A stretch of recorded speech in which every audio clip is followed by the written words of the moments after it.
17 रबीउल अव्वल के अमाल क्या हैं? 17 रबीउल अव्वल को हज़रत रसूल खुदा सल्लल्लाहु अलैहि वसल्लम की भी विलादत हुई है और इमाम जाफ़र सादिक अलैहिस्सलाम की भी विलादत हुई है। इस रोज़ के चंद अमाल हैं। एक, गुस्ल करें।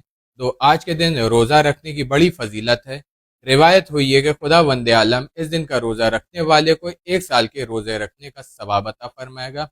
आज के दिन साल के उन 4 दिनों में से एक है जिनमें रोज़ा रखना खास फजीलत और खसूसियत का हामिल है। 3, आज के दिन नज़दीक या दूर से रसूल खुदा सल्लल्लाहु अलैहि वसल्लम की ज़ियारत पढ़ें।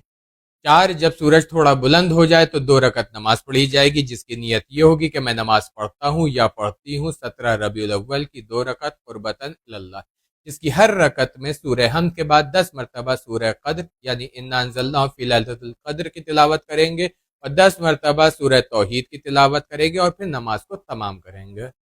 5, आज के दिन मुसलमानों को ख़ास तौर पर खुशी मनाना चाहिए और इस दिन की बहुत ताज़ीम करें, सदका दें, खैरात दें, मोमिनीन को शादमान करें और उम्दा लिबास पहनें।